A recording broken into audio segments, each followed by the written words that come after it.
Pessoal, vamos voltar? Sim. Já tá todo mundo aí já?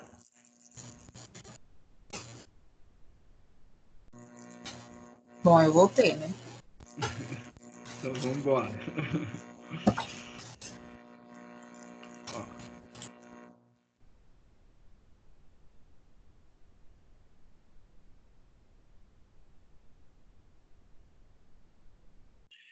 Então, só continuando, né, pessoal? Agora a gente vai entrar um pouquinho nas fraturas, tá? Então a gente vai falar sobre as fraturas primeiro, e fraturas e luxações e cervicais alta, tá? Então, só lembrando, cervical alta é CO, C1, C2, tá? Então, só espera um pouquinho. Então, a gente só vai falar um pouquinho sobre os tipos de fratura, tá? E aí algumas características e basicamente como ela é tratada, ok? Então, as fraturas de côndilo occipital, né, que é o CO, ela geralmente são causas de trauma, né? Dificilmente a gente tem por estresse, por exemplo, então são traumas muito grandes, diretos, tá? Basicamente são por gestos esportivos, vamos dizer assim, né, por algum esporte muito violento, não consigo nem imaginar como que seria, mas vamos ver um esporte que tenha uma queda muito alta e acaba batendo e sofrendo e tendo um trauma muito, vamos dizer, direto, tá? E de acordo com a morfologia, elas são classificadas em três, porque a gente pode ter essa fratura em três locais diferentes do occipital.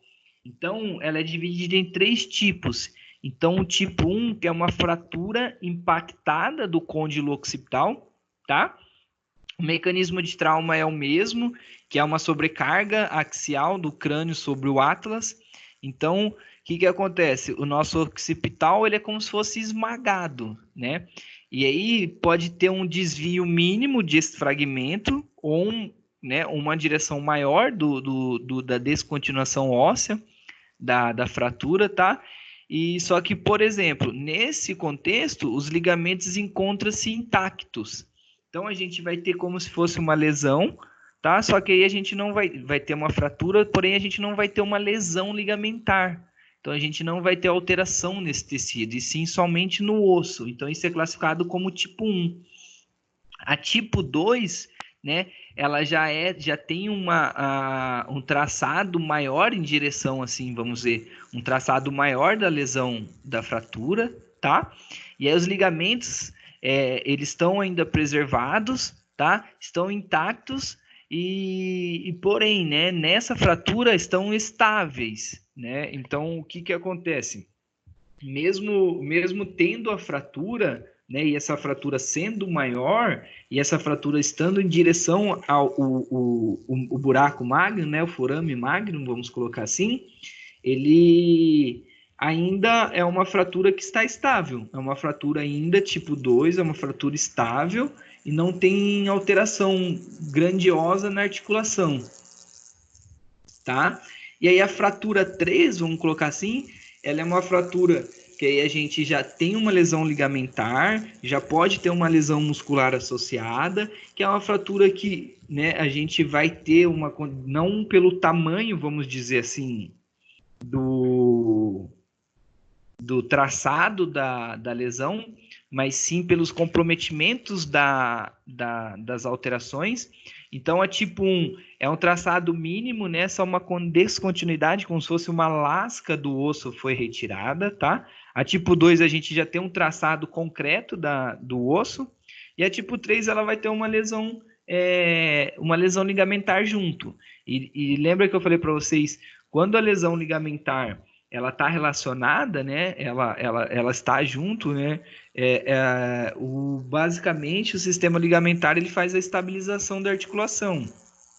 Então, essa articulação com uma lesão ligamentar, ela vai se tornar instável, ok? Então, imagine vocês uma cervical alta com uma lesão e essa cervical está instável. Então, vocês já vão imaginando como será o tratamento dessa lesão, tá? E aí, ó, a gente tem as fraturas do Atlas, que seria o C1, tá? Lembra da vértebra, o tipo da vértebra? Então, basicamente, né, é a mesma coisa, ela é provocada por um trauma, e aí essa não tem tipo, né? Então a gente coloca, ela teve uma lesão de Atlas, ela já é considerada uma lesão, tá? Só que aí o que acontece? Geralmente ela é provocada por rupturas de pontos mais fracos, que geralmente os pontos mais fracos do Atlas, né, são rompidos. E quais são esses pontos mais fracos? Vai depender de indivíduo para indivíduo, mas geralmente são arcos tanto anterior quanto o arco posterior, que são denominadas zonas mais fracas, tá? E aí, quando a gente tem essa fratura, ela é denominada uma fratura de Jefferson, que foi o cara que descreveu essa fratura, né? E também pode estar acompanhada, pode acontecer ou não, tá? Devido a uma sobrecarga vamos colocar assim, nos arcos, né? Então, uma compressão ali no Atlas, vamos colocar assim, tá? Além das lesões provocadas por ruptura de ligamento, por exemplo, transverso, e também que é responsável pela estabilização anterior do Atlas, tá? Então, só para vocês entenderem, o Atlas, ele é como se fosse um anel, né? Como se fosse uma rondana. Ele basicamente ele fica ali de ponto de fixação e ajuda na rotação. Então, para a gente ter uma lesão nele, tem que ser uma compressão muito grande nele. Então, supondo, né, quando a gente bate o nosso crânio, né, de cima para baixo, vamos colocar assim, em direção ao solo, aí a gente pode ter essa compressão e aí ele vai romper no lugar que ele tem mais fraqueza, vamos dizer assim, que é tanto no arco anterior quanto no arco posterior, ok? Então, só lembrando, né? Esses são os tipos que a gente pode ter. Os tipos não, só uma imagem para ilustrar, né, o que a gente vê no Atlas. Então, ó, o Atlas aqui ele se rompeu inteiro, né? Vamos colocar assim, tanto o arco anterior quanto o arco posterior. Então, isso é uma fratura de Atlas, tá? Então, se a gente imaginar aqui, né, na fratura a gente vê lá uma lesão, uma descontinuidade, tá? Óssea. Porém, na fratura B, a gente já consegue ver uma outra lesão que a gente realmente, né, teve um separamento ósseo, vamos colocar assim, tá? Uma lesão completa.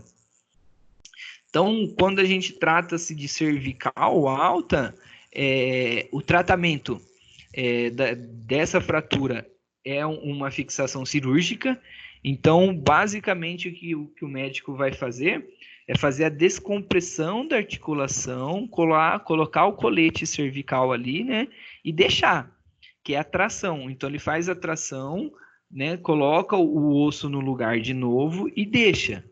Então, nesse contexto, nesse paciente, a gente quase não mexe, porque esse paciente ele tem um risco muito alto de morte, né? Porque C1 e C2 é lesão alta, então é lesão que está relacionada, por exemplo, com a ponte, bulbo, cerebelo, e é lesão do tronco encefálico, né? Então, se a gente mexer, o paciente pode ter uma lesão medular e aí acertar o sistema respiratório, o paciente pode vir a óbito por causa de uma fratura. Então, basicamente, a gente espera ter esse processo de cicatrização óssea, né? Que a gente já conversou também na sala. O médico ele vai fazer essa cirurgia, vai descomprimir, vai colocar no lugar, vai fazer a fixação óssea. Depois que tiver o processo de cicatrização óssea, o paciente estiver estável, é aí que a gente trabalha. Tudo bem? Então, tem as luxações também, atlanto-occipital.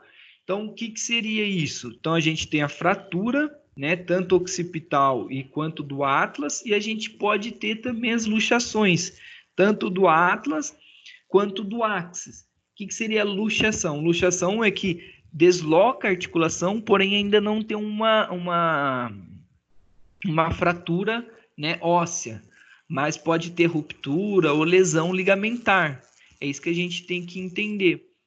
O que seria uma luxação? Só para vocês conseguirem entender aqui, ó. Na imagem, a gente vê lá bem em cima o crânio, né? E aí a gente vê C1 aqui deslocada anterior. E C2 aqui posicionada, né, numa posição neutra. Então, isso é uma luxação, tá? Então, aí a gente pode ter uma lesão ligamentar, vamos dizer aqui, assim, né? E na outra imagem, a gente já vê C2 e C3 ali, como se fosse a C2 estivesse mais anterior. Isso é uma luxação. Então, essa luxação ocorre depois de um trauma, né? A gente pode ser um trauma direto, um trauma indireto, vai depender muito do paciente, mas essas luxações, basicamente, também não tem uma fratura ligamentar, né? Não tem uma fratura óssea, mas tem uma lesão ligamentar. E, basicamente, ela é bem complicada também, porque é realizado o processo cirúrgico, então essa articulação ela tem que voltar ao lugar, ela tem que ser, né, estabilizada novamente. Então, de novo, é um paciente complicado, então é um paciente que vai entrar num processo cirúrgico, né? Aí é um processo que vai demorar bastante para depois que a fisioterapia venha trabalhar com ele, ok? E aí a gente tem a fratura do dente do ápice. Então, vocês lembram do dente do ápice? Então, quando a gente, né, ele basicamente, o ápice ele vai fazer o quê? Ele vai entrar sobre o nosso atlas, né, e impedir o escorregamento do atlas, tanto anterior quanto posterior. Um escorregamento assim, brusco, né, vamos colocar assim, um escorregamento muito grande. Só que aí, quando a gente tem um mecanismo de hiperextensão, né, da cervical devido a uma posteriorização do atlas, então a gente faz um cisalhamento no dente do áxis. Então, esse cisalhamento no dente do áxis constante, a gente pode levar a uma fratura de estresse. Então, aí a gente fratura bem o dente do áxis, tá? Que aí tem uma imagem que é mais fácil de a gente ver. E aí ela é dividida em 3 tipos, né? A tipo 1, a tipo 2 e a tipo 3. O que seria a tipo 1? A tipo 1 a gente só pega o dente do áxis, né, de uma forma mais vertical, vamos dizer assim. E aí, de uma forma mais horizontal, é o tipo 2. E aí, a tipo 3, que a gente fala que atingiu o áxis, né, mas só que atingiu o corpo do áxis, e já pegou uma parte maior da vértebra, ok? Aí a gente tem a fratura por enforcamento, vamos dizer assim. Geralmente, né, ocorre por uma espondilolistese, que é o escorregamento de uma vértebra, por isso que a gente fala de listese, que é deslizamento, tá? E ela também pode ser traumática. É causada por um mecanismo de hiperextensão e distração, né? Ou seja, eu fiz uma distração, uma tração do meu corpo, das minhas vértebras, e aí fiz uma hiperextensão. Isso ocorre, sei lá, devido a um trauma também, vamos colocar assim, e aí o corpo da vértebra, ela pode deslizar, tanto anterior, né, quanto posterior, mas mais fácil que seja anterior por causa do sistema ligamentar e muscular, certo? O grande problema dessa lesão, que geralmente acaba lesionando também a medula espinhal, né? Se acaba lesionando, pode ser uma lesão medular, ok? O único tratamento dela é feito por redução e tração do segmento, tá? E a imobilização com órtese, também é um processo cirúrgico, tá?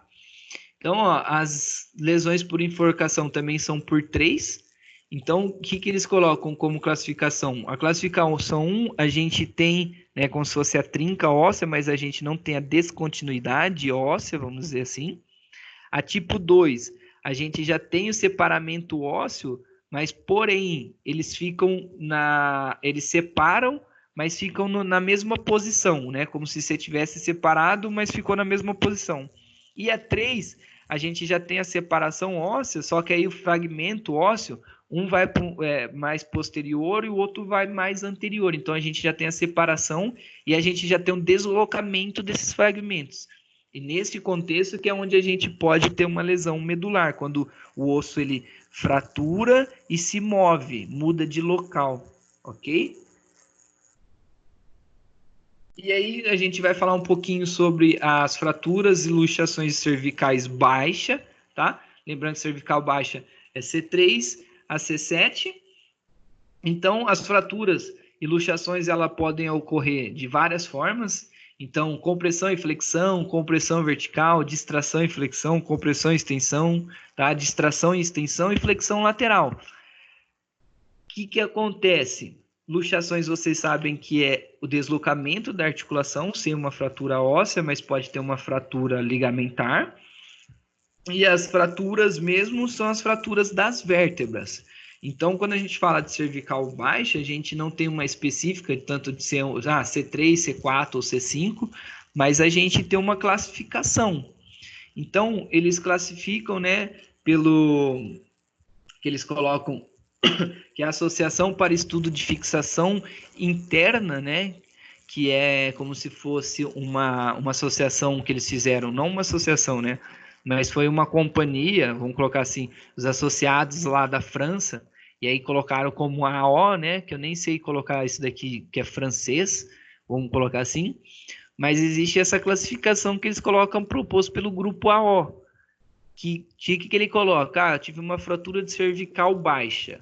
Qual é o tipo? Tipo A, tipo B ou tipo C? É isso que eles colocam. Então, exemplo. Tipo A foi uma fratura por compressão. Ela foi uma fratura por impacto e teve uma separação ou uma explosão da vértebra, né? Que a vértebra se separou em vários segmentos. E aí, por distração, que teve uma lesão posterior do corpo da vértebra ou uma lesão posterior da fratura do corpo da vértebra, tá? Ou uma distração, tanto anterior por hiperextensão. E aí, por rotação. Então a lesão foi por uma rotação, né? Uma fratura de luxação das facetas, que são articulações dos lados, ou uma faceta de um único lado, ou a fratura em separação maciça da articulação. Exemplo, né? A faceta ela se rompeu por inteiro e separou em dois fragmentos. Então, eles classificam, né, por tipo de lesão. Um exemplo, paciente com um quadro clínico, eles vão colocar, né? Fratura de C4, seguida de tipo A1 pelo grupo AO. Consegue entender? O tipo, ele relaciona muito para a gente na parte clínica? Eu creio que sim, né? A gente tem que saber bastante sobre o tipo da lesão, mas o que vai diferenciar mesmo no tratamento do paciente é a nossa avaliação. Então, a gente vai avaliar o paciente, né? E o que o paciente nos mostrar, o que a gente vai tratar. É basicamente isso que a gente tem que fazer, tá? E também a gente tem os traumas, né, tóraco-lombar, que são das colunas, né, torácica e lombar, que também vão ser classificadas de acordo com o grupo AO lá. Então, mesmo sendo cervical, a única coisa que vai ter diferente, a gente tem diferenças nas cervicais altas, tá? E aí depois disso, da cervical baixa até a nossa lombar, a gente vai classificar pelo grupo AO. Então, foi uma lesão por compressão, uma lesão por distração ou uma lesão por rotação. É isso que eles classificam, tá? Então, lá também tem tanto no livro digital de vocês, mas eu coloquei aqui também, então tá explicando certinho os tipos. Exemplo, vamos falar um aqui. O tipo A, uma compressão, tá? Uma força de compressão axial que pode estar associada a uma flexão. Aí, a altura do corpo vertebral diminui os ligamentos posteriores intactos. Então, tem tipo A1, que é impactadas, o tipo 2, que é splat, que é o escorregamento, né? E aí a gente tem o tipo 3, que é a explosão. Então, aí eles classificam lá A1.1. Então, ela foi impactada, foi por uma impactação da placa vertebral, que seria o corpo, né? Aí foi por o encurtamento, né? Encunhamento, encunhou. Quando ele fala encunhou, é que a vértebra entrou uma dentro da outra, eles colocam assim, tá? Ou por um colapso do corpo vertebral. Aí se escorregou, se ela foi anterior, se ela foi posterior, ou se ela pinçou. Pinça é como se fosse pinçado a medula espinhal, é isso que eles colocam, tá? E a explosão, foi uma explosão completa da vértebra, né? foi por push, sprint, ou seja, ela escorregou e depois explodiu, ou, né, elas tiveram uma, como é que eu coloco aqui? Se ela foi incompleta, né? Ela explodiu, mas ela não teve uma explosão completa da vértebra. Então, assim, é uma parte meia chata, meia complicada, mas é só seguir o livro, né? Pegar o livro do lado e entender o que é a classificação que eles colocam lá como grupo AO, ok? Então, outros tipos de fraturas que a gente pode ter são os trauma raquiomedular, né?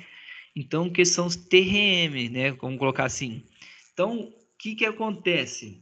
É comum, é os mais comuns de acontecer. Então, eles podem ocorrer, né, por acidente automobilístico, aí por mergulho em águas rasas, que acontece bastante. Então, o indivíduo ele vai mergulhar, aí não sabe a profundidade, mergulha de ponta e acaba batendo a cervical. E aí pode ter fratura em qualquer segmento, né? Quedas de grandes alturas e ferimentos, por exemplo, por arma branca ou arma de fogo também. Então, pode vir a ter uma lesão. E aí a gente não classifica essas lesões, né? A gente só vai colocar lesão, por exemplo, por arma de fogo em T4, T5, T6, vai depender do tipo, tá? Mas aí o que a gente coloca também se for uma lesão medular? Porque assim, vamos imaginar que esse paciente teve só uma fratura, né, nas vértebras. Ele vai ser relacionado com uma fratura em vértebra tal. Porém, se ele foi relacionado com uma lesão medular, vamos colocar assim, né? O paciente levou um tiro ou o paciente teve uma lesão por arma de fogo e aí teve uma fratura da vértebra tal, mas também teve uma lesão da medula. Então, essa lesão ela foi completa ou ela foi incompleta? A gente tem que saber. Se ela foi completa, ela não existe função motora e sensitiva abaixo do segmento. É isso que a gente tem que entender. Então, exemplo, né? Vamos colocar assim: o paciente teve uma lesão, um acidente por arma de fogo na região de T8. Então, se ela foi completa, né?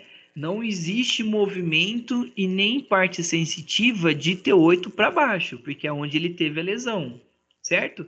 E aí a gente tem a lesão incompleta B, vamos colocar assim. O que seria incompleta B? Que tem a preservação sensitiva da parte da força, ou seja, a parte motora, né, do paciente, daquele nível em diante, né, tem uma preservação. Consegue entender? Tá? E aí a gente tem uma lesão incompleta C. A função motora é preservada abaixo do nível, tá? Só que aí os músculos têm um grau de força, né, igual ou menor que 3.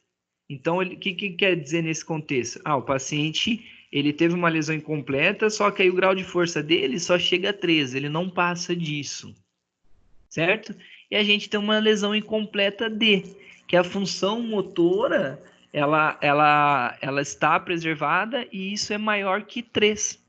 Então, é só separados por lesão. Foi uma lesão completa? Beleza. Então, não existe movimento, né? E não existe parte sensitiva abaixo daquilo. Ela foi incompleta? Sim. Então, se ela foi incompleta B, então a parte sensitiva e a parte motora está intacta a partir daquele nível. Aí, se for uma C, ele só tem uma parte motora, mas porém a parte motora é menor que 3, a força. E se for a D, ele só tem a parte motora, só que a parte motora ela é maior que 3, o grau de força. Certo? Então, da nossa aula que teoricamente seria 4, tá? Era isso, a gente apresentar as lesões e apresentar a lesão também medular. Então, o que ocorre?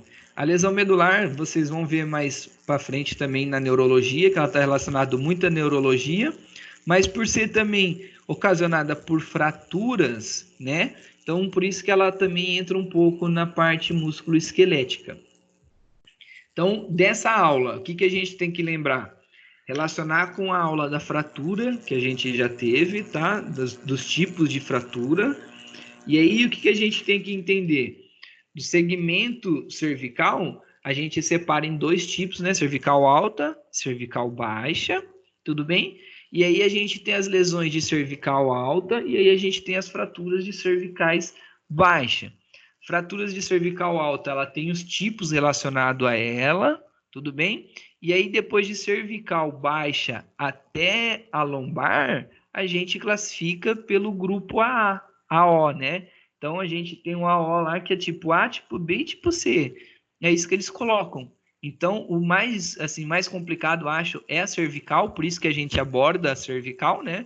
Então, as outras fraturas é só a gente classificar. Se foi uma lesão por explosão, por escorregamento, se teve todo o descontinuamento ósseo ou não. Então, é mais tranquilo, ok? Aí, agora, a gente, teoricamente, seria a continuação dessa aula, né? Que seria a aula 5, vamos dizer assim, que basicamente a gente vai só falar, né, dos tratamentos, ok? Então, só para a gente recapitular, né, a gente viu as fraturas de côndilo, as luxações atlanto-occipital, fraturas de atlas, luxações e subluxações atlanto-axial, tá? Fraturas do dente do áxice, fraturas por enforcamento, lesão da coluna cervical baixa e fraturas tóraco-lombar mais a lesão, né, raquiomedular, que são as lesões medulares. Então, o que, que a gente tem que fazer com esse indivíduo, né? Só lembrando da lesão, primeiro a gente tem que pensar na lesão em si, vamos dizer assim, tá? E aí a gente tem que avaliar o paciente. Professor, como que eu vou avaliar? Então, primeiro, pensando na cervical alta, a gente tem que lembrar os movimentos da cervical alta. Qual é o maior parâmetro de movimento da cervical alta? Rotação. Então, principalmente, a gente tem que avaliar os movimentos cinético-funcionais daquela articulação.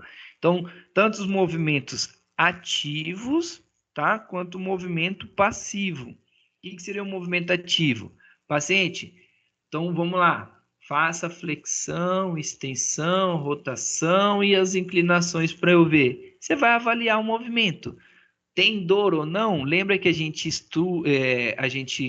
viu pela estrela de Magui que a gente pode avaliar a dor? Paciente, faz a flexão. Tem dor? Sim, que nível? 1, 2 ou 3? Aí ele vai falar 2. Aí você vai lá na estrela de Magui, faz em sentido da flexão que ele teve uma dor 2. Faz a extensão com dor ou sem dor? Sem dor. Aí você coloca 0, né? Ou não coloca nenhum. Lembram disso? A gente já viu sobre a estrela de Magui. Isso é um norte para você ver onde mais dói. Opa, meu paciente colocou aqui que na rotação e flexão é onde mais dói. Aí, se vocês voltarem lá, né, onde eu coloquei o quadrinho lá, que é o movimento maior da flexão, você vai ver lá, qual é o segmento que faz mais flexão, qual é o segmento que faz mais rotação. E aí você já vai imaginar, mais ou menos, quais são os segmentos que podem estar alterados, ok? E aí tenta relacionar com a musculatura. Qual é a musculatura que faz a rotação? Qual é que faz a flexão? E aí o músculo também pode estar comprometido. Tudo bem? Além disso, né, os testes especiais relacionado à coluna, lembra que a gente tem que fazer os testes de dermátomos, né, e miótomos para a gente ver se tem diminuição ou perda da sensibilidade ou diminuição e perda, né, da parte motora. O que seria isso? Por causa dos nervos. Lembra do plexo, né, cervical e o plexo braquial. E além disso, a gente tem que fazer os testes de compressão, descompressão, né? Que são os testes que a gente vê se tem alguma compressão nervosa na cabeça, por exemplo, na cervical. E aí é todos aqueles testes que a gente já viu. Exemplo, né? Eu posso até passar para vocês na prática, que eu acho que é mais fácil. Mas existe alguns testes que a gente vê se tem radiação. Como eu coloquei na imagem ali, que é um teste que a gente vê, realmente a gente bate na cabeça do paciente, né? A gente coloca uma mão na cabeça do paciente e a outra a gente vai bater em cima da nossa mão. O que a gente está fazendo com isso? Isso a gente transmite uma força para a coluna do nosso paciente, como se a gente quisesse fazer uma compressão na coluna do nosso paciente. Se ele estiver, né, com alguma parte ou alguma, né, inervação comprometida, ele vai sentir uma parestesia, vai sentir um choque. Então, isso é considerado um teste, né? Outro teste que a gente pode fazer no paciente com cervical, relacionada com cervical, são os testes das vértebras, das artérias, né? Para a gente ver se tem comprometimento. Então, tem o teste que a gente faz de compressão das vértebras, que é só inclinar a cabeça, que eu vou mostrar para vocês, mas a gente inclina a cabeça e deixa um tempo para a gente ver se corta a circulação. Se corta a circulação, é que tem uma compressão naquela artéria. Então, o paciente vai apresentar, por exemplo, desmaio, náusea, vômito, né? Ele vai alterar a consciência. Então, tudo isso é uma alteração que mostra para a gente que teve uma alteração na cervical e que a gente tem que, teoricamente, trabalhar nisso.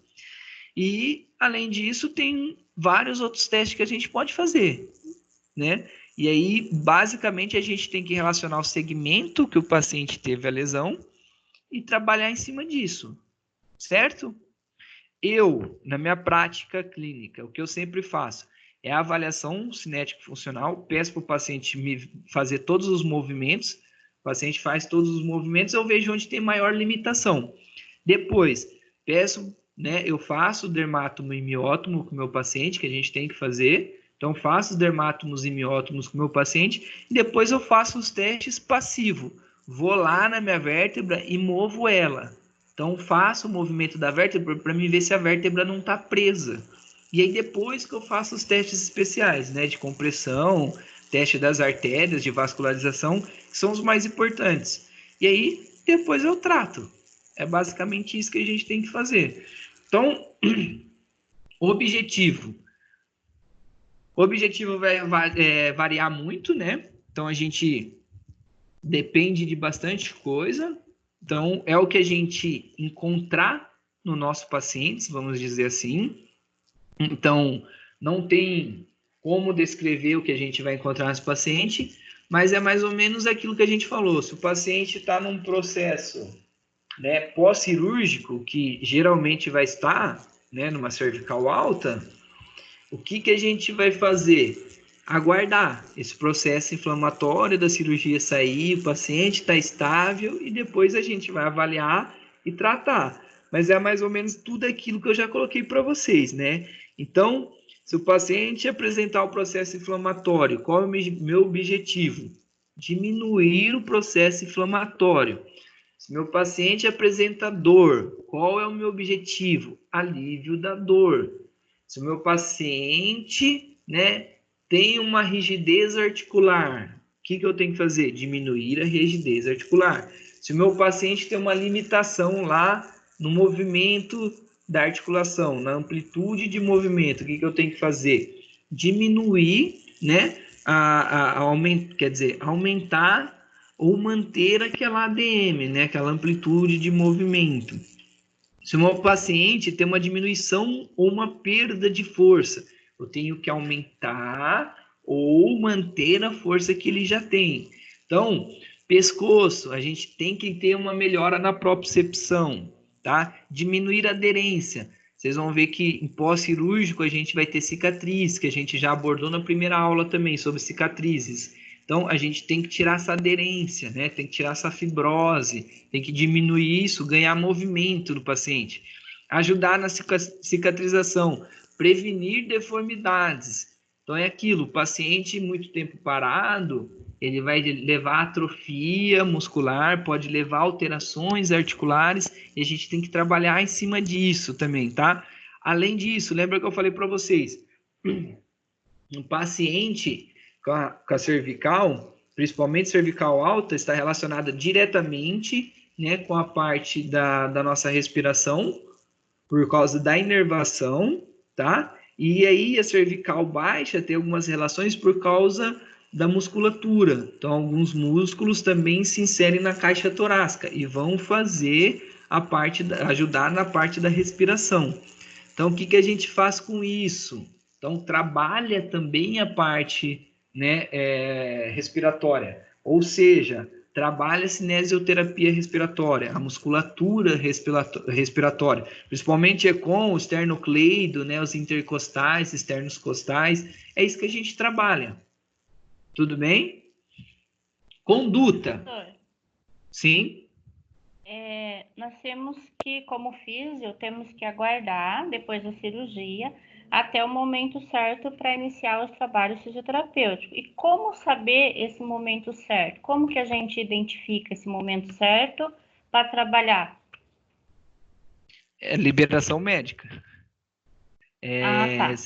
Vocês vão ver que são os pacientes que vão ter o colar cervical, né? Vai ter aquela fixação. Então, o médico só vai liberar para fisioterapia a partir do momento que ele vê que tem realmente a calcificação óssea, que o osso está bem calcificado, que não tem problema, aí sim ele vai liberar para cirurgia, para fisioterapia.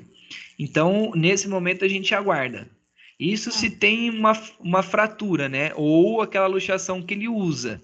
Então, algumas fraturas que não precisou de cirurgia, aí sim, aí a gente já vai mexer, mas trabalhar com cuidado, mas cervical é sempre aquilo. A gente sempre faz com a liberação médica, por causa de todo aquele contexto que a gente fala, né? De ter uma preocupação com lesão medular. Então, a gente sempre aguarda realmente o médico liberar, tá? Tá. E então, em relação à conduta, né? Vamos pensar assim. Então, é aquilo que a gente falou. O que a gente pode usar? Eu sempre entro nessa tecla, né? Sempre faço essa comparação, que para mim a fisioterapia ela não é uma receita de bolo, né? Eu não gosto de pensar assim. Então, eu não gosto de falar para vocês, façam um alongamento, façam um fortalecimento, eu não sei o que vocês devem fazer. Eu só sei que vocês devem fazer a partir do momento que eu avaliar o paciente.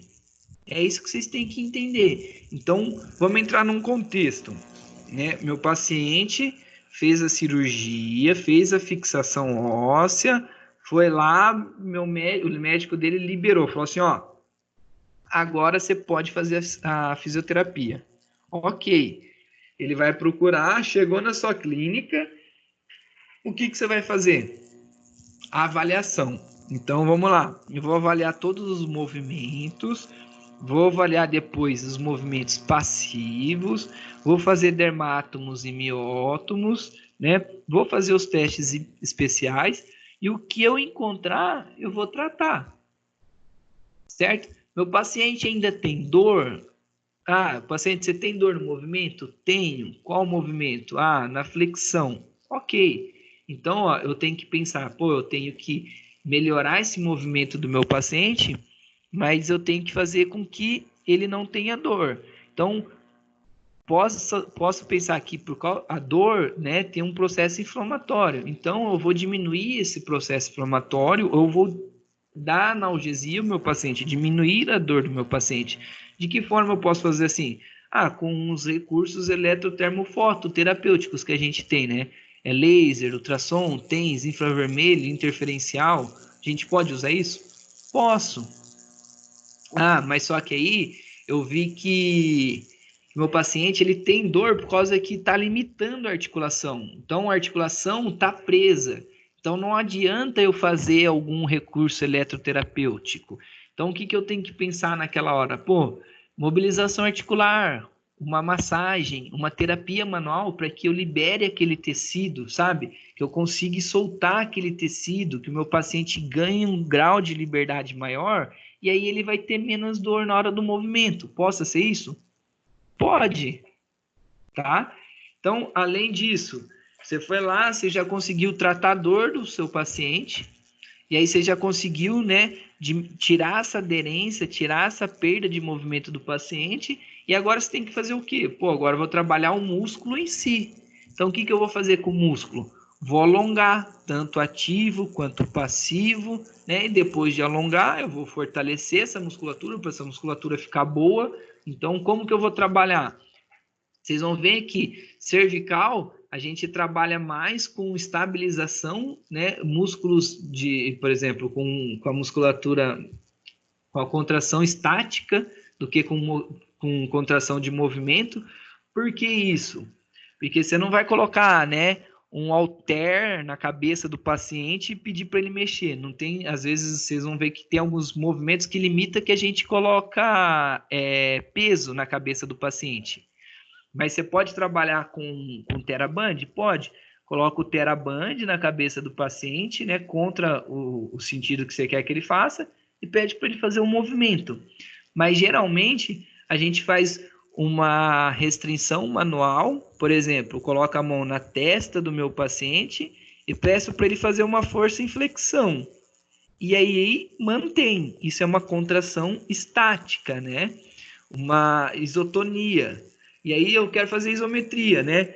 Isometria, né? Vamos colocar. Então, vai, paciente, fica parado, contrai, contrai, contrai. Quando ele começar a ganhar força, quando ele estiver melhor, aí a gente pode pensar num movimento mais dinâmico, ok? E aí, depois disso, se a gente teve um comprometimento da musculatura respiratória, a gente vai ter que trabalhar a parte respiratória. Então, o que a gente vai ter que fazer? A cinesioterapia respiratória. Então, vamos trabalhar a expansão pulmonar, né? Vamos fortalecer o diafragma. Então, vamos fortalecer o ECOM, o esternocleidomastoide. Então, vamos fortalecer também os escalenos. Lembram disso? Então, isso é a parte que a gente deve trabalhar. Tudo bem? E aí a gente trabalha a propriocepção. Propriocepção, o que seria a propriocepção? São os movimentos mais funcionais, tá? E são os movimentos para a gente dar percepção àquelas articulações. Porque depois de uma lesão, vamos dizer, principalmente articular, os receptores articulares, eles perdem a sua especialidade, eles ficam menos sensitivos. Então, às vezes, a articulação, vamos colocar assim numa forma geral, uma forma meio grotesca de falar, mas fica boba, né? Então a articulação fica boba. Então a gente tem que trabalhar exercícios mais dinâmicos, exercícios mais proprioceptivos, para o meu paciente ganhar uma percepção melhor daquela articulação, né? E até mesmo se defender de futuras lesões. E é isso que a articulação faz, ok? Aí eu sei que eu falei para vocês que eu não gosto de uma receita de bolo, né? Mas eu já tinha comentado com vocês em outras aulas que a gente tem algumas evidências científicas, como, por exemplo, os guidelines, né? O que seria o guideline? O guideline é um guia clínico para a gente saber o que funciona e o que não funciona com o meu paciente. Então, tem guidelines para dor cervical, né? Então, a gente pode usar esse guideline para dor cervical no meu paciente. Então, o que acontece nesses guidelines? Tá aí o nome deles, depois se vocês quiserem procurar na internet e baixar, tem eles, tá? Então, basicamente, esse guia clínico, eles nos mostra como deve avaliar uma cervical, tá? E como deve tratar uma cervical, e o que funciona e o que não funciona. E lá tem as indicações e as contraindicações. É legal saber disso? Super legal e super indico saber disso, tá? Então, vocês vão ver lá que, sei lá, eles vão pedir para você avaliar a musculatura e tratar a musculatura tal e de tal forma. É super legal isso. É bom que vocês vão aprendendo algumas condutas, né? Além disso, já vai estar lá pacientes que têm, né, alguma fixação, por exemplo, tem placa ou pino, né, ou parafuso na cervical. Aí ele tem dor, ele fala: nossa, professor, como eu vou trabalhar? Então, esses guidelines está explicando lá, ó, nesses pacientes você pode fazer isso que é seguro, né? Então é legal vocês dar uma olhada, mas parte-se do princípio, aquilo que eu falei para vocês, que vocês sempre têm que avaliar o paciente, tá? E tratar o paciente. Então, é isso que a gente faz. Então, avalie o paciente, tenha convicção da sua avaliação e do tratamento. Então, vamos lá. Professor, de novo, eu vou avaliar e tratar, é isso. Mas, professor, meu paciente, ele teve um monte de fratura e eu avaliei, mas não consegui avaliar de novo, aí avaliei mal, mas ele tem muita dor. E o que que eu faço? Então, trate a dor primeiro, depois você trata o resto. Tá? Então, a gente fala assim, que você tem que ter convicção. Avalie e trate. Olha, professor, eu não consigo avaliar outra coisa porque ele tem muita dor. Pensa então, eu quero tirar a dor do meu paciente inicialmente. Então, você vai tirar a dor do paciente, depois você avalia melhor e trata esse paciente. Tudo bem, pessoal? Então, eu acho que né, a aula por vídeo, eu acho até que passa mais rápido do que em sala de aula. Mas agora vamos tirar as dúvidas, né? Eu vou voltar só à página inicial aqui. Aí a gente tira as dúvidas e aí a gente vai conversando, tá? Então, vamos de uma forma geral, vamos assim fazer. Quem tem dúvidas sobre o que a gente viu hoje? Alguém quer fazer alguma pergunta, algum questionamento, alguma crítica?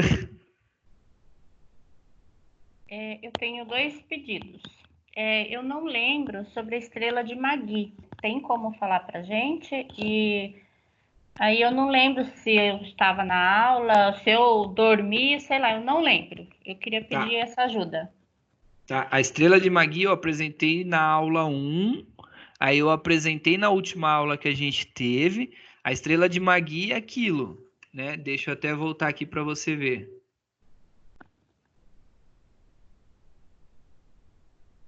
Aqui em cima é a estrela de Magui. Não tem segredo. Você vai pedir para o paciente, faz a flexão. Tem dor? Sim. Você vai lá e coloca a dor. Então, quando o paciente, né, faz a flexão, ele tem dor. Aí você vai lá e marca, dor na flexão. Paciente, faz a extensão. Tem dor? Tenho dor. Vai lá e coloca, dor na extensão. Paciente, faz as inclinações, né, lateral, direita e esquerda. Tem dor? Tenho. Você vai lá e marca.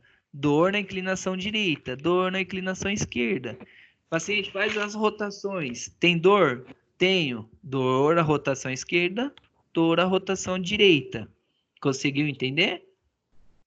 Lembrei da aula. É que na minha É, cabeça tinha fugido esse conteúdo. E uma não, outra questão. Pode falar. não, era só. É porque assim, é uma avaliação, né? Então ela serve como a gente avaliar pré e pós-tratamento, né? Então, pré para a gente dar um norte do que a gente deve fazer com o meu paciente, e pós-tratamento para ver se está surtindo efeito aqui no meu tratamento, né? Então, ó, meu paciente, quando eu avaliei, ele tinha dor na flexão, extensão, rotação, tinha dor quase em tudo, e agora ele não tem mais dor. Então é um norte para você ver se também se a fisioterapia sua está servindo, né? Uhum. Obrigada, eu lembrei. Uma outra coisa, no seu slide do primeiro conteúdo, para a gente, ele tem a imagem que está tomando conta da parte do conteúdo escrito. E tem como voltar nesse slide do primeiro conteúdo, o slide 19, para mim copiar ele, porque no nosso não dá para ver o escrito.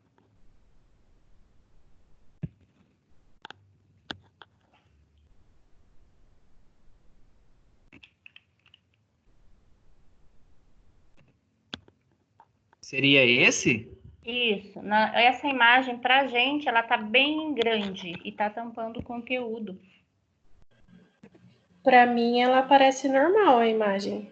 Não, no slide, lá no AVA, não aqui. Aqui ele Tá. corrigiu na aula, ele corrigiu agora. Eu vi agora também. Acho o Mas caixão. assim, só lembrando, pessoal, que existe outras coisas também. O que vocês têm que fazer é não depender, né? Isso é uma sugestão, tá? Não depender só do professor.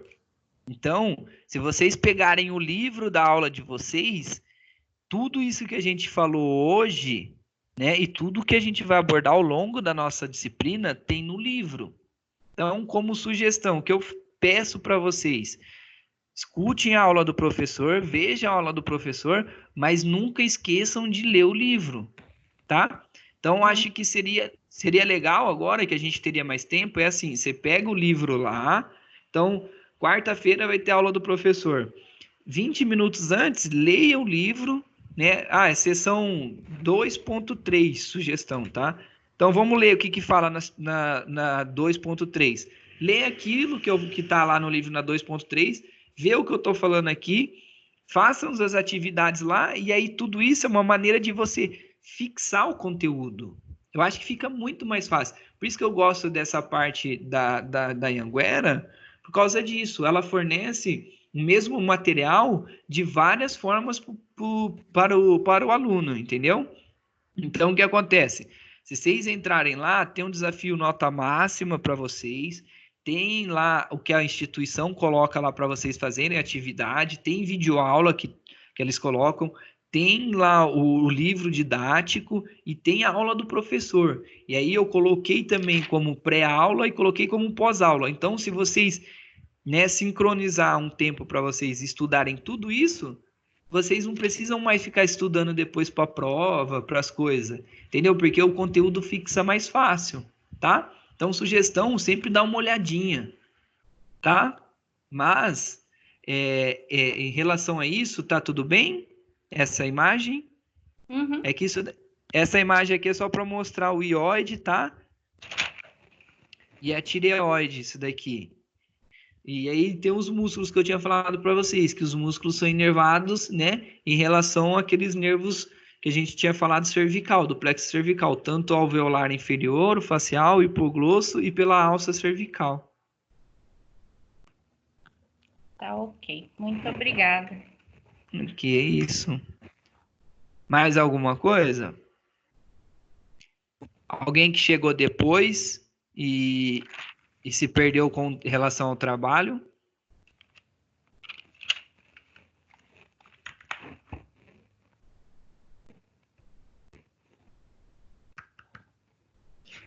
Professor, Sim.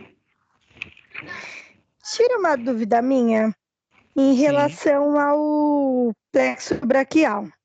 É que assim, uma prima minha, ela passou na físio e ela tá com uma bursite.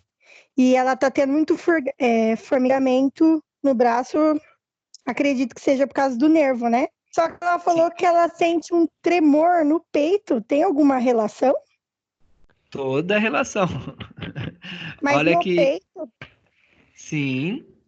Vamos pegar só a imagem do plexo aqui para você ver. Então, ó, isso é o plexo braquial, né? Então, ó, vamos colocar, ó, só para você entender. O que está em amarelo são os nervos, o plexo braquial. Então, ó, o plexo ele sai lá da cervical, né? Ele vai vir saindo inervações e vai inervando tudo, vai inervando tudo, vai inervando tudo. Então, o que provavelmente aconteceu com a sua prima que ela tem uma bursite? Então, primeiro, a bursite, né? A bursa, ela tem, né, a função de diminuir o impacto, vamos dizer assim. Então, ela fica ali, a bursa subacromial, deve ser a da sua prima, ela fica abaixo do acrômio, né? Então, o acrômio, ele fica ali, e aí a gente tem um húmero. Então, no movimento, o húmero bate no acrômio. Então, para não bater o osso com osso, a gente tem uma bursa ali, como se fosse uma esponja. Então, para absorver um pouquinho esse impacto. Então, quando você impacta muito ali, né, você tem uma alteração biomecânica, que provavelmente o dela vem da coluna. Então, quando a gente tem uma alteração biomecânica muito grande, você fica impactando essa estrutura. Aí ela vira um processo inflamatório. Mas a bursa não tem nada a ver com o formigamento, tá? Mas por que ela está tendo formigamento no peito, igual você falou? Então, essa imagem aqui, você vê que o plexo braquial tem algumas ramificações dos nervos que vai descer para o músculo peitoral maior, peitoral menor. Tá? E aí, ó, eu vou mudar a imagem que fica mais fácil de você entender, ó. Então, exemplo. Quando a gente... Isso daqui, ó, C4, C5, C6, C7, C8 são as nossas vértebras, colocam assim, tá? Então, ó, depois disso, a gente começa a ter as ramificações, que é igual naquelas imagens amarelas lá, os nervos, tá? Então, ó, quando chega aqui, ó, vamos só colocar aqui, C5, né? C5, C8. Então, vê o C5, C8 aqui. Então, vamos seguir o C5 até onde está escrito assim, ó, cordão lateral. Então, quando vocês vão ver o cordão lateral aqui, né, tem uma linha descendo até escrito aqui embaixo, cordão medial. Consegue entender? Aí, quando chega esse cordão medial, ele faz uma ligação lá, né, com o nosso C8 e T1, que vem lá de cima. E aí, ó, vem 3, né? Chega aqui, tem o cordão medial, e aí tem a continuação de T1 e C8, que tem 3 cordinhas. Então, ó, você vai ver que uma delas é o nervo peitoral medial. Que esse nervo peitoral medial, ele vai inervar o nosso peitoral maior e menor.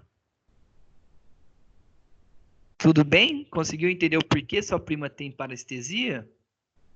Entendi, sim. Muito obrigada. É que eu imaginava que, como é plexo braquial, eu achava que passava mais pelo membro do braço, né?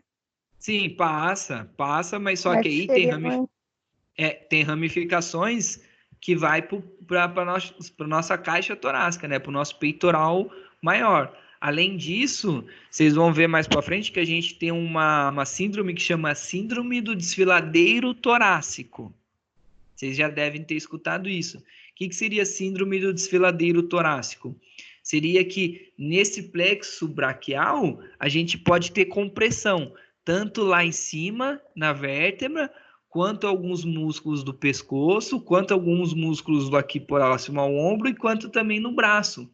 Então, a gente pode ter em vários pontos que a gente tenha compressão desse plexo. Então, dependendo da compressão desse plexo, a gente pode desenvolver uma dor. Então, provavelmente, a sua prima pode estar até com essa síndrome do plexo braquial. Entendi. Tá? Só que aí ela teria que avaliar. Sim. Obrigada, Mais alguém? professor. Não, que isso. Mais alguém? Só recapitulando, nosso trabalho ficou para o dia 14, o resumo da aula de hoje e da aula semana que vem, correto? Isso, exato. É isso mesmo. Então, ó, o que a gente vai fazer? Eu vou mandar um e-mail para vocês um dia antes, né? Este é o e-mail para vocês responderem. Vocês vão me mandar no Word um único documento, né? Professor, segue atividade. Aí dentro desse documento vocês podem separar, ó, resumo da aula tal e resumo da aula tal. É isso. Sem falta até o dia 14. Porque eu não posso, né, esperar. Professor, pode ser dia 15? Não. Então, dia 14, às 11h59, não me mandou, não é mais. Tudo bem? Tudo bem. Ó, em relação a isso, eu também não sei se eu mandei e-mail, né? Porque me passaram os e-mails, né, dos alunos e eu mandei lá todos os e-mails.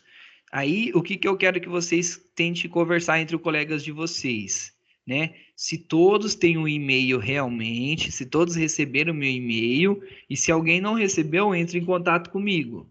Aí eu pego o e-mail e mando lá, ok? E aí, ó, hoje a gente teve 13 alunos, tinha alguns momentos. O que eu vou sugerir? Que vocês também falem com o amigo de vocês. Eu sei que não é de conta de vocês, mas se alguém perguntar, vocês falam, ó, a gente teve a aula e aí a gente está fazendo a aula. Por quê? Porque os alunos, é aquilo que a gente falou, por ser uma aula remota e a gente está disponibilizando o material aos alunos, os alunos acham que tem que ficar em casa sem fazer nada. E não é assim, tá? Então, eu acho assim, ainda mais a músculo-esquelética, é uma disciplina que vocês precisam bastante, é uma disciplina gostosa de a gente ver, Então, vocês veem que a aula, mesmo sendo uma aula rápida hoje, eu acho que foi uma aula rica, porque a gente viu a parte articular, muscular, viu as fraturas, né? A gente discutiu sobre tratamento, viu inervação, e eu não sei se é coisa que vocês já tinham visto antes. Então, assim, falam com os amigos de vocês que quem está perdendo são eles, tá? E tudo isso que a gente está vendo será cobrado na prova. E quando a gente voltar na sala de aula, eu não vou fazer revisão com vocês, porque a gente já está fazendo uma revisão aqui. Tá bom?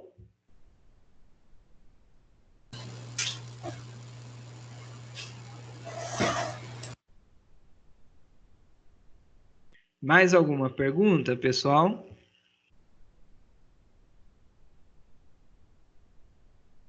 Podem aproveitar e tirar as perguntas agora. Eu acho que fica... Nada. Então, ó, sugestão como estudo, né? O que vocês vão fazer agora? Se vocês já estavam anotando isso, eu sugiro que vocês façam o quê? Agora, nesse resto, assim, porque a nossa aula ia até mais ou menos 11h30, então a gente vai encerrar 11 horas. Então, o que vocês façam? Pega, já que vocês estão na frente do computador, vai lá na central do aluno, abre o livro digital, lê a aula, né? Como se fosse, se eu não me engano, essa aula ela tá como 2.1, tá? Que é a aula de fraturas lá, cervical alta e cervical baixa. Então, vocês olham lá e dá uma lida. E aí, vocês já façam esse resumo e já coloca no Word e já fica pronto. Tranquilo? E aí, na próxima aula, a mesma coisa, e vocês já terminam e já me envia. É isso. E aí, vocês conseguem fixar melhor o conteúdo. Além disso, esse resumo, ele vai servir para vocês para estudar para a prova. Então, o que eu quero que vocês façam é o resumo do que vocês entenderam da aula, né? E o que vocês entenderam da aula. E aí vocês vão fazendo isso e chegando lá, vocês vão lendo esse resumo, vão lendo esse resumo, vão lendo, e aí vocês vão bem na prova. Certo? Lembrando que a gente não sabe quando vai ser a prova, eu nem sei ainda se vai ter prova, né? A gente não sabe se a gente vai voltar. Creio eu que vocês sabem que as coisas vão ocorrer muito rápido. Eu acho que vai ser assim, ó, vamos voltar amanhã. E aí amanhã já tem aula. Eu acho que vai ser mais ou menos assim. Não vai ser tão programado certinho assim, porque eu acho que nem o Brasil sabe o que está acontecendo, tá? Então, eu acho que vai ser bem isso. Então, já fiquem preparados, já fiquem mais ou menos espertos com isso, vamos dizer assim. E vamos que vamos, não desistam de estudar. Eu sei que, né, você está em casa, olha para sua cama é mais apetitosa do que você ler o livro ou a aula do professor. Mas lembre com carinho do professor, tá? Então, pensem em vocês também e vamos com tudo, ok? Mais alguma pergunta?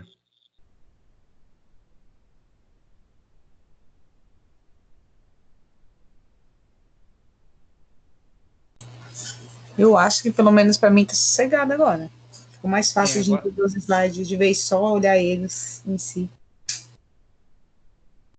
Tá. Eu também acho que ficou mais fácil, assim, e ficou melhor para a gente conversar, vamos dizer, né? E também não fica aquela coisa que parece que o aluno está sozinho, abandonado, né? Então, acho que agora ficou melhor, sim, tá? E vamos com tudo. Então, semana que vem a mesma coisa, tá, gente? 8h20. É que hoje também a gente começou muito cedo, porque geralmente eles pedem para a gente esperar uns 10 minutos para começar. Eu comecei 8h20, porque eu pensei que a aula ia demorar bastante, porque eu falei, nossa, eu tenho que falar da aula 4 e aula 5, mas por vídeo é mais rápido, tá? Então, nas outras aulas também eu vou tentar fazer algumas coisas mais dinâmicas, vamos dizer assim, mas semana que vem, tente avisar quem não estava presente hoje, tá? Que a gente, 8h20 eu já estou aqui presente, no máximo 8h30 a gente começa, tá? E aí a gente vai discutindo. Estudem e aí semana que vem vocês vão tirando dúvida comigo, certo? Alislander, Sim. deixa eu só perguntar uma coisa. Não é sobre a matéria, Mas é que é mais ou menos, é sobre articulação, então mais ou menos a mesma. Ontem eu estava fazendo uma pergunta lá do desafio nota máxima, e aí falou sobre área de contato articular.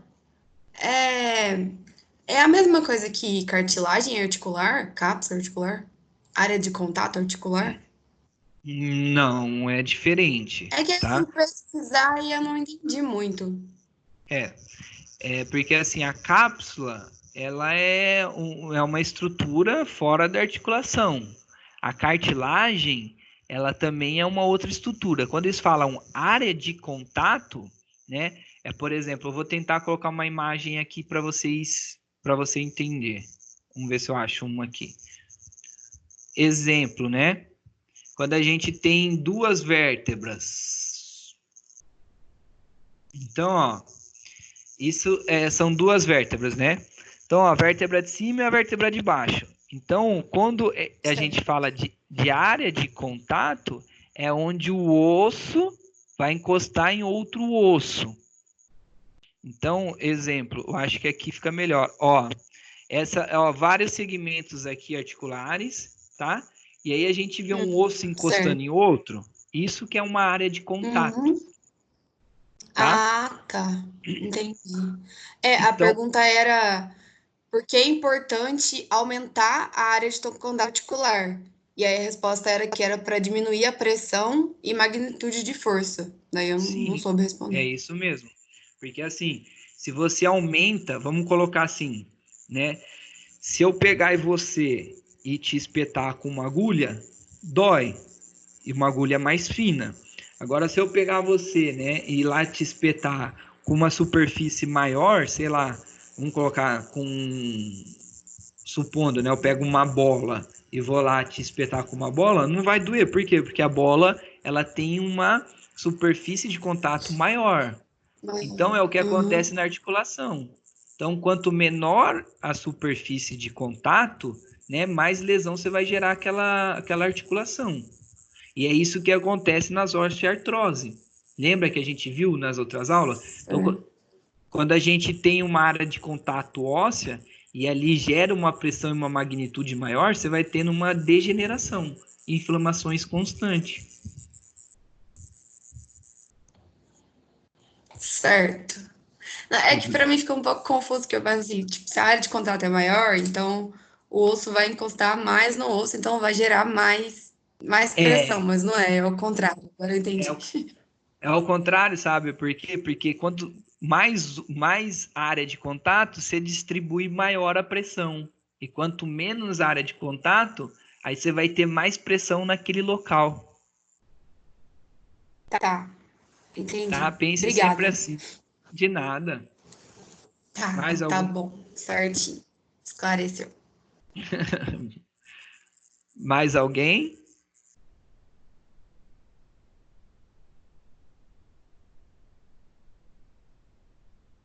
Então, pessoal, vamos fazer assim, tá? Qualquer dúvida, pode entrar em contato comigo, me manda um e-mail, me manda uma mensagem, ou guardem as suas dúvidas, né, para a próxima aula. Vamos com tudo. Não esqueçam de estudar.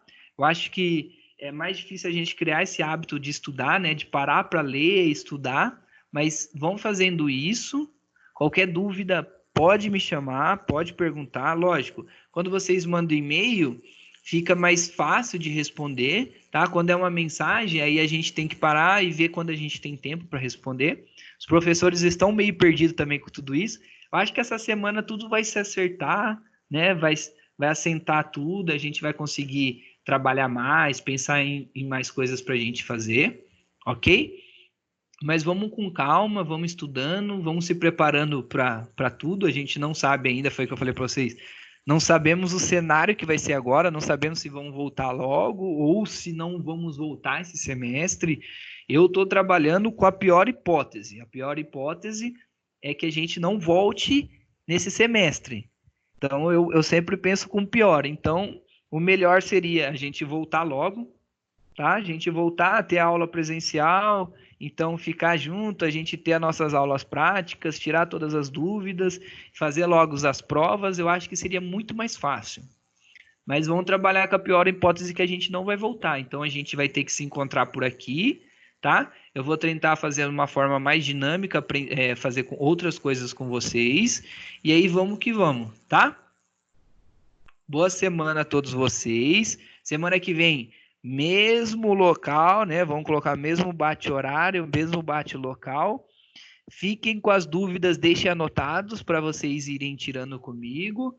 E não se esqueçam de quem vocês puderem avisar para entrar às 8h20, no máximo 8h30 a gente começar, ok? E fique atento lá sempre às nossas aulas no AVA. Essa aula eu vou disponibilizar, eu vou colocar a gravação lá, então eu vou colocar a gravação tanto na aula 4 quanto na aula 5, que é a aula referida hoje, certo? Então, se vocês quiserem ver de novo a gravação, vocês podem ir lá e ver o link, baixa o link, pega e entra e vê de novo, ok? Muito obrigado a todos. Espera aí, Abraço. entendi. Você vai colocar a gravação dessa aula? Sim, Do que a gente conversou hoje? sim, vai estar gravado lá e vai estar o link lá no AVA. Aí lá Então do tá AVA, bom. É pra eu falar pro Thiago que ele não veio assistir. Então tá ótimo. tá. Aí lá do AVA vocês pegam, abrem e dá para vocês revisarem a aula de novo. Tá? Que Tudo bem. E fica quanto tempo, Arislander, isso? Vai ficar pra sempre? Eu não sei, eu não vi nada de limitação de tempo, tá? Mas eu vou Tá. disponibilizar o link lá que vocês conseguem abrir e ver a aula. Tudo bem? Mas eu que acho ótimo. que Então tá fica bom. para sempre. Tá certo. Tá? Vou avisar o Thiago. Tá. Brigadão, tá, gente? Abraço e qualquer coisa me chamam. Ok, Tchau, obrigada. Bom dia a Tchau. todos. Bom dia para todos. Obrigada, professor. Obrigado eu.